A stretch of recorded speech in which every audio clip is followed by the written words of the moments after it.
আমি Shubham Nath written preparation all চ্যানেলের পক্ষ থেকে আরও একটি ভিডিও নিয়ে আসলাম। এই শর্ট ট্রিক্সের রুট আমরা প্রত্যেক পরীক্ষার মধ্যে দেখি কি আসে, রুট আসে। তাহলে দেখো এটার সঠিক উত্তর কি হবে।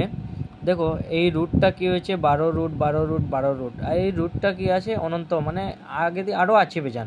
তাহলে এটার সঠিক আনসার কি হয়ে যাবে, এটা শেষ নেই তো, তাহলে এটার আনসার হয়ে যাবে 12, রাইট আনসারটা। তাহলে দেখো এটার উত্তর কি হবে,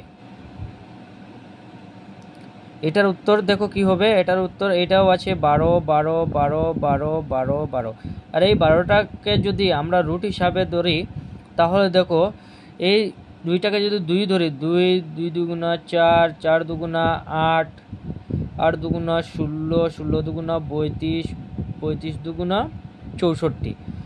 তাহলে 64টাকে এই 12 লিখে নিলাম, ধরো প্রত্যেকের মধ্যে 12 লেখা আছে 12, আর এই 64টাও আমরা লিখে নিলাম। তারপরে 64 থেকে আমরা কি করব, এক কম করে দেব 63টা।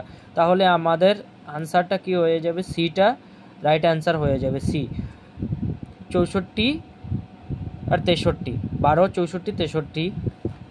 এরপরে দেখো এটা কি হবে, 3 নম্বর প্রশ্ন 1.9 1.9 1.9 1.9, এই রুটটাকেও আমরা আবার কি করব, এই একই আগের নিয়মের মতো করে নেব। 1.9 নিকে নিলাম, তারপর আমরা কি করব, রুটটাকে গুনে নেব। 2 দুগুণা 4, 4 দুগুণা 8, 8 দুগুণা 16। এই 16 কোথায় আছে, এখানে রয়েছে ডি, আর এই 16 থেকে এক কম করে দেব 15। তো তাহলে এই 15টা আনসার ডি হয়ে যাবে আমাদের শুদ্ধ। তাহলে আশা করছি এটা তোমরা বুঝে গেছো রুটেরটা। ভিডিওটি দেখে যদি ভালো লাগে লাইক শেয়ার কমেন্ট করতে ভুলবেন না। ধন্যবাদ।